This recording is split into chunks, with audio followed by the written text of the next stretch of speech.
dikomplain sama kantor ya, kok akinya bolak-balik ganti, padahal sebetulnya belum tentu murni dari kesalahan akinya, bisa jadi kesalahan dari perawatannya.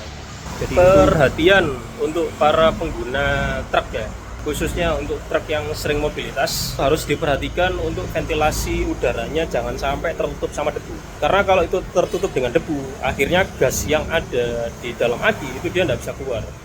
Akhirnya apa? Kontainernya akan pecah. Ini tak kasih contoh. Nah, aki ini kontainernya pecah. Ini dilihat dari fisiknya, ini sudah kotor. Ini gasnya nggak bisa keluar. Karena dia nggak bisa keluar, akhirnya dia nekan plastiknya dan plastiknya akhirnya kalah dan ini pecah. Akhirnya air akinya rembes keluar dan sel yang di dalamnya ini akhirnya kering, tidak kena air. Nah, dari mana indikasinya kok dia bisa gasnya tidak bisa keluar? Ventilasi udaranya ketutup. Ini ventilasi udara. Nah, ini ketutup nih.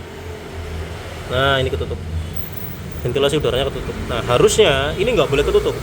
Ini nggak boleh ketutup karena ini adalah buangan gas. Buangan gas dari asam sulfatnya itu dia akan bereaksi kalau dia ada penyetruman ya. Kalau ada pengecasan, kalau mobil dipakai itu dia akan mengeluarkan gas. Nah, ini gas akan keluar dari sini. Kalau ini ketutup, gasnya nggak akan bisa keluar. Akhirnya dia akan nekan kontainernya dan kalau kontainernya nggak kuat dia akan pecah di sini atau dia akan pecah di sini. Biasanya begitu. Terus salah satu penyebab aki truk itu dia nggak bisa awet, itu biasanya karena di kepalanya, di kepala akinya itu dia ada kotoran dan itu nggak dibersihkan. Jadi akhirnya kotoran itu lama-lama numpuk dan itu dia menghambat arus listrik yang diantarkan dari aki ke kabelnya.